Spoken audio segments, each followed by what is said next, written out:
The Warden of the Paunch brings two brand new legendary lords to both the High Elf and the Greenskin roster. In this video here today, I'm going to be discussing Eltharion's campaign on a very quick, high-level summary.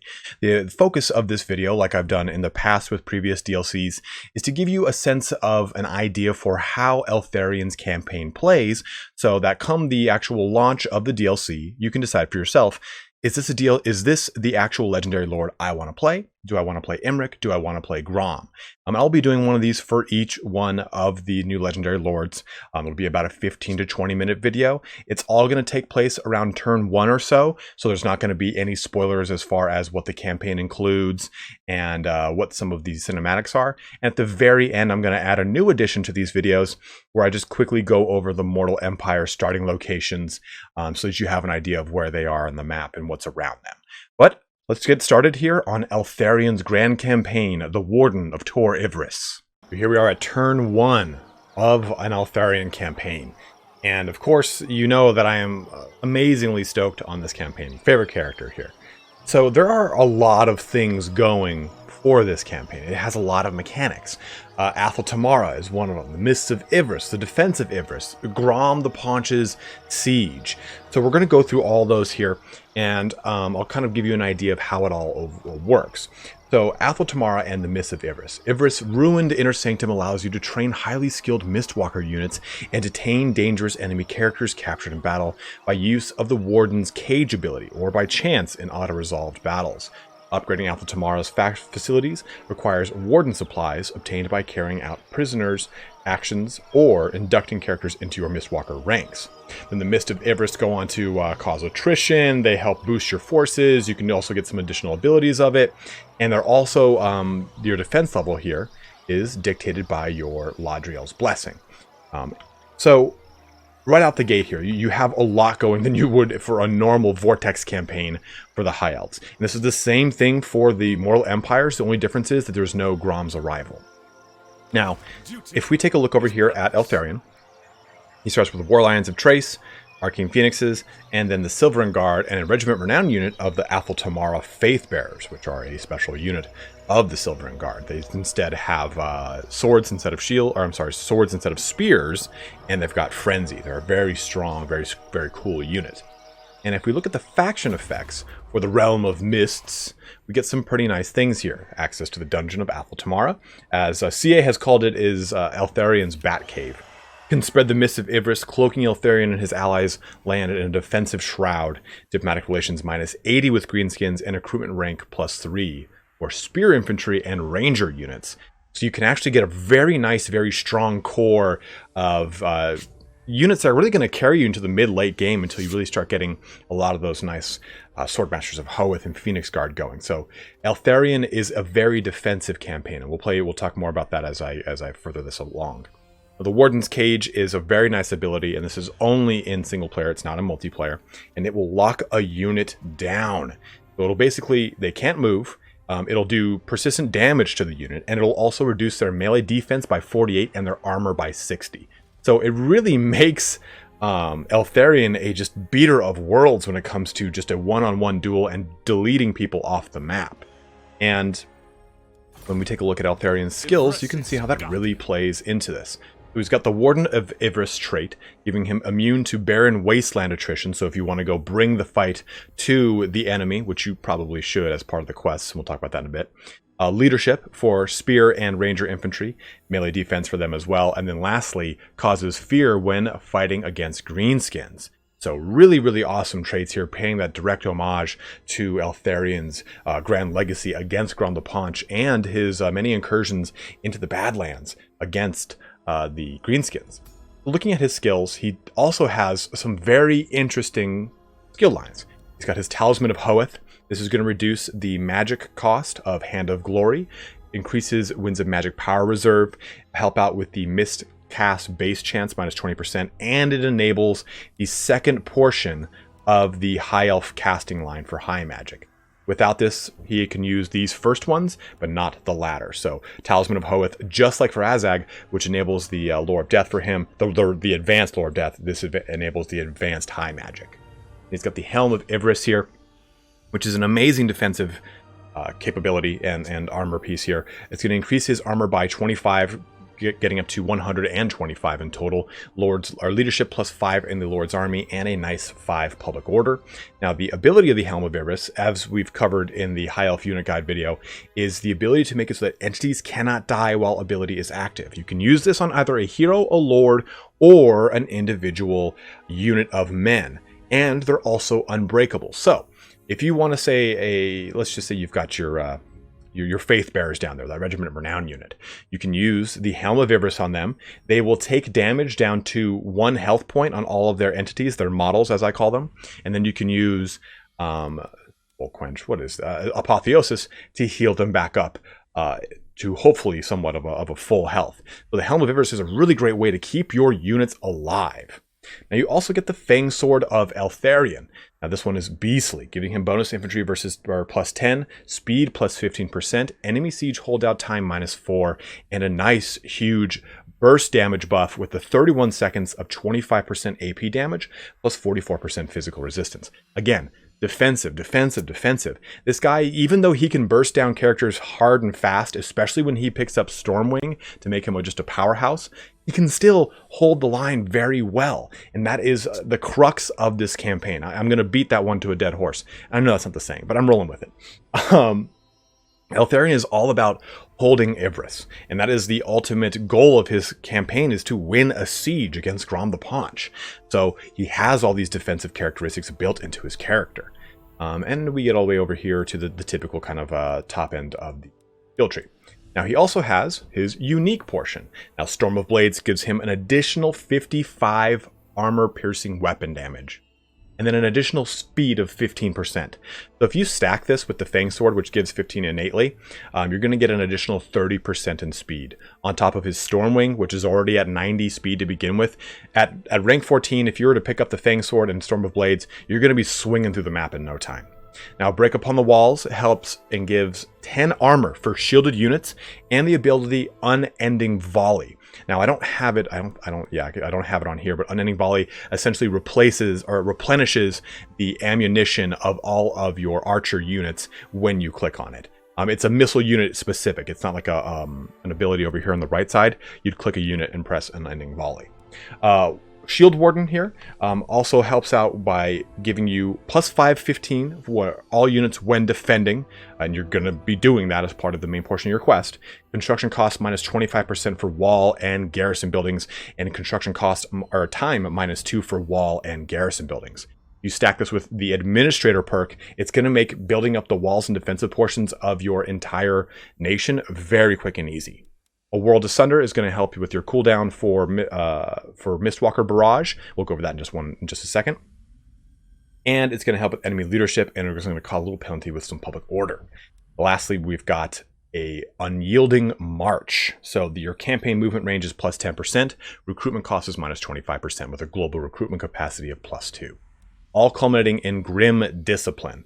That's you see right here, he's got Grim Discipline. This is plus 12 melee defense and plus 8 melee attack. So you get 6 more melee attack than you would from your standard martial mastery.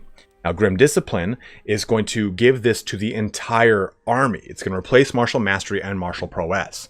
And it's also going to give expert charge defense to the entire army. So you really see that this is definitely very defensive.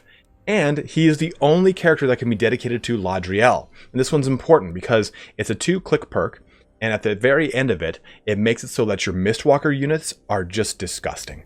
Vigor loss reduction minus 40%, weapons strength plus 20%, and missile strength plus 20%. In addition to that, they'll all now have stock once you fully invest into dedicated to Ladriel. So if Eltharion doesn't come off as broken to you, I don't know how to really convey that. He also has a special red line here. Everything for the most part is pretty normal, pretty par for the course, but he gets Warden's Stand. Now this is going to increase leadership and melee defense for all allies around the Warden of Yrvresse himself.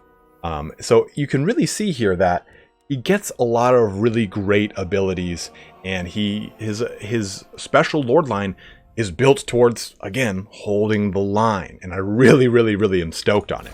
And I might have gotten one of those things wrong here or there because they have changed across the patches that we've been dealing with the game. For instance, I've jumped now here into the building browser for Northern Yvresse, for Tor Yvresse itself. And the important thing here is there used to be a special building line exclusively for building up Mistwalker units. It has since been brought down and included into the provincial capital, which is very nice. It was just a cumbersome kind of addition to have an additional building here, which was really boring. So what's happened instead is all the benefits of that building line are built into the provincial capital of Tor Yvresse. You get a unit capacity for all Mistwalker units, Ladriel's Blessing, Public Order, Growth. But here's the big one. Income from all buildings plus 35%. So you're going to be able to really get a large amount of income with your Eltharion campaign in Tor Yvresse, because Trident is a port city. Then, well, fortunately I can't look at it right now. But Trelina is another port city. And Trident is also a gold mine, quite literally. So you have ways to really bankroll what is essentially a high elf crusade out of Tor Yvresse against all of these greenskins, and it's very exciting. So taking a look at the building browser further into the provincial capital here, you can see as this progresses forward, it gets pretty swollen with benefits at the very top, giving you that 50% income from all buildings, Ladriel's Blessing plus 30, unit capacity plus 2 for all Mistwalker units. So again, very strong. And this is where you're going to get your Mistwalker units. It was that separate building line. It is no longer that way. So as soon as we jump into Tier 3, we get the Spire Guard of Tor Yvresse. We get the Athel Tamara Faith Bearers again. And just like when you take a look at the Empire rework and how the Empire has the state troops for every single respective elector county, it's the same way. As long as you have the capacity, you can continue to bring them into your army. Much, I guess, too, like the Tomb Kings and having the proper building corresponding to an increased capacity within your armies. It's the same thing here with the Mistwalkers. As long as you increased Athel Tamara or you build the proper buildings, you can add more of these to your army. The Skyhawks, which are an amazing kind of hybrid Shadow Warrior type unit. And you've got your Sentinels of Astarel here, which are just basically... what are those things called? Lothern Sea Guard on steroids, and then your Knights of Tor Gaval, which are a 3-entity unit of Griffin riding essentially nobles. So they do a lot of damage, and they're quite awesome. I'd say their biggest downside, unfortunately, is that they have a melee defense of 32 and an armor of 80. So they're a little papered. You got to really kind of cycle charge them as best you can. So you can see here that Eltharion's got a really great starting location. He himself has an amazing kit. And he has this little ditty. Yvresse's defense level. It starts at 0, but as you increase Athel Tamara's upgrades, and as you just level up Tor Yvresse itself, you will start to gain more of the blessings of Ladriel. That progresses up to the defense level 1 at 25. The mists are reactivated, spreading throughout the Tor Yvresse region. Army ability, summon the Sentinels. So basically, you summon a unit, of the Sentinels of Astarel, and it does damage where they kind of are summoned. So it's pretty... I'm sorry, not damage. I read that wrong. It blasts them apart. So basically, you summon them down, and everything around them in a cone will just get shot back. It won't do damage. Then you progress here to the level 2. Now, this will give you the Oath of Replenishment, and this will essentially replenish ammunition, leadership, and vigor map-wide for 21 seconds for your army. So very strong. And you get 2 activations of it. And also take a look here. Summon Sentinels has got 2 activations. 2 activations here. And we jump to the level 3, 4 activations on both the Oath of Replenishment and Summon the Sentinels. And now, Summon the Sentinels does damage. In the previous 2 ranks, it does not. You can see causes no damage, causes no damage. Now it will cause damage. And your Oath of Replenishment now gives you perfect vigor, unbreakable, base missile damage, and armor-piercing missile damage increase. So you can see that these abilities of just the Mists of Yvresse are going to be just disgustingly strong. But here's the caveat. Local armies when defending Tor Yvresse. This is not across the entire map. It's just Tor Yvresse itself. So anything attacking the city is going to get these benefits. These benefits are going to be monumental when it comes to actually dealing with Grom's arrival, which we're about to get into in just a second here. We've also got the Warden supplies. You get this from Mistwalker candidates, indoctrinated prisoners, greenskin settlements destroyed, such as the one that's right down here. And you also get this from completing certain objectives and executing prisoners. And you lose it by spending it in Eltharion, which is the Batcave. Now, Eltharion, we already start with one upgrade here. The first upgrade I almost always do is the Interrogation Chamber. Now, this enables the ability to interrogate prisoners and gives you 5 Ladriel's Blessing. And it'll progress this way. Every time you do an upgrade, you'll see the next one. Gain 200 experience for all lords, leading armies, each time a prisoner is interrogated. And it's the same thing with every single one of these has a different focus. Activates Mists of Ivris. Friendly characters within Mists of Ivris also gain increased ambush success chance and improved agent action success chance. So, depending on how you want to play with your campaign and what you really want to focus on, like this one's going to give me a ton more influence, so I can do a lot more intrigue in court. Or, here, let me... well, I didn't mean to do that, but this allows me to capture an additional prisoner. You can only have 2 prisoners at once right now. But the Hall of Eldrazi adds melee attack, leadership, and melee defense to my Mistwalker units. And if I go to this one, it'll increase my unit capacity of my Mistwalker units. This one also increases just the ones for Faith Bearers, and this one increases, unlocks the Mistwalker's building chain, allowing the recruitment of Mistwalker units in local regions. I'll be honest with you, that might be a little bit of a bug because this is no longer a building chain. So I'll have to send a message. But keep in mind, this is still early access. The game's not out for another week to a week and a half, so that might get a little bit of a tweak and a fix there. We might just get a different recruitment rank bonus here, which is what I think it's supposed to be. So recruitment rank +3 for all Mistwalker units. Now, when you capture someone, you have options. You have 3 options. You can interrogate them, execute them, or indoctrinate them. And if you indoctrinate them, they will go back to their respective faction, and if it's a faction leader, you will gain sight on everything the faction has.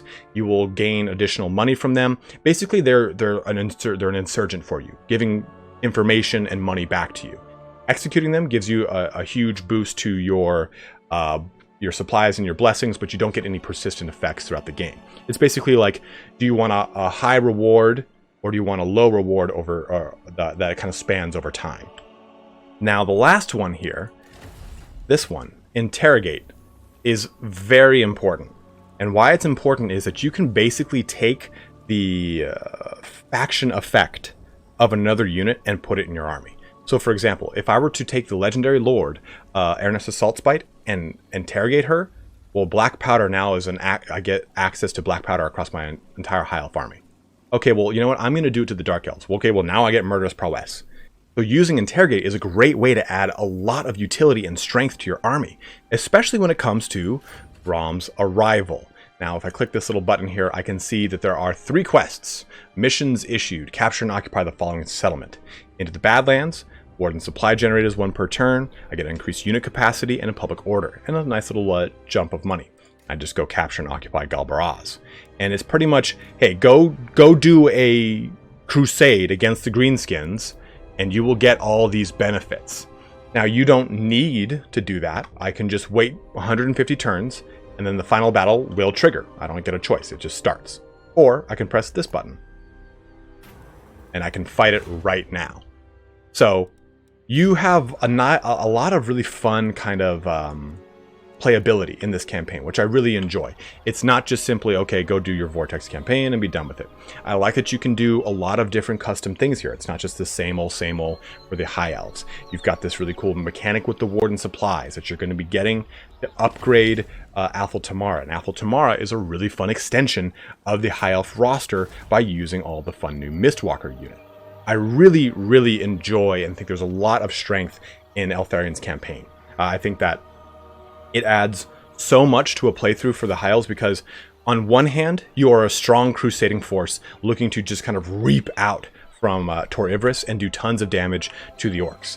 But at the same time, you're also a very strong defensive force, and anyone pushing back against your grand High Elf crusade is going to be met with the blades of Eltharion, and I couldn't be more happy with this campaign. So if you want to play a defensive campaign where you are kind of pushing out from Ulthuan in a very focused direction, not in a very kind of unite Ulthuan and then push out from there in the same way that you would for Alariel or for Tyrion, then this is going to be the campaign for you, because you're going to be ranging out from Ulthuan and you're going to be just you're going to have a lot of fun. And then the final battle in and of itself is a very fun siege at Tor Yvresse, using all of the many benefits that you've accumulated along the way, depending on how you've wanted to focus your Mistwalker units or your Eltharion campaign.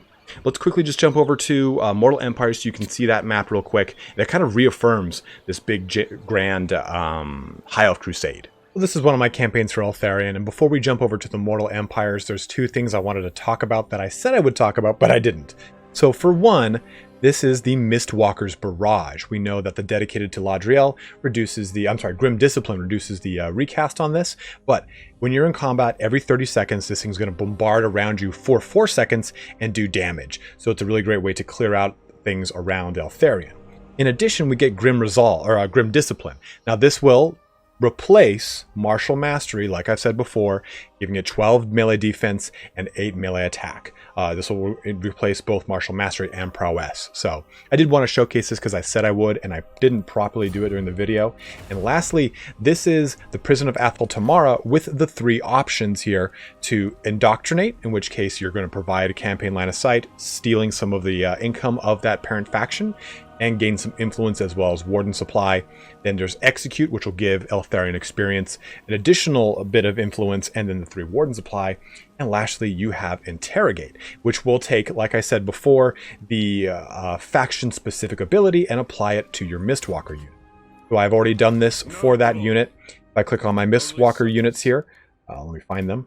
If I ever can, I can see that now I get the Realm of Souls activated for all of my High Elves. It'll be the same thing like I said for Vampire Coast. I'll get the Black Powder mechanic, I'll get the Murderous Prowess mechanic for Dark Elves, so on and so forth. But I did want to highlight this before we jump into Mortal Empires. Let's go swing over to that side of the game board. Here we are on the Mortal Empires map. Everything for the most part is exactly the same, minus the Grom invasion. That is no longer a part of your campaign in Mortal Empires. And you start here at Gronti Mingle, which is over by the Border Princes. But you also have a dual start. You have a force back here at Tor Yvresse. So all of your benefits that are part of Eltharion skill tree, you're still going to be able to take advantage of with Tor Yvresse. But I just wanted to quickly show off these 2 locations on the map as kind of a further testament to you ranging through the Badlands down here, just dishing out damage to the Greenskins. So hopefully this gave you a really good idea of whether or not you'd like to try the Eltharion campaign when the Warden and the Paunch DLC launches. And if you have not purchased that DLC, you can buy it from my Fanatical link in the description below. It is a pretty minimally invasive way to support the channel because you'll be getting a Steam key that you then can just redeem online. But as always, guys, let me know what your thoughts are on this campaign, what you're feeling about Eltharion, and if you're excited about this one, or if you're more excited about Grom or Imric, which we'll be going over in due time. As always, though, don't forget to like, subscribe, comment below, all that kind of fun action. But have a good one, and take care.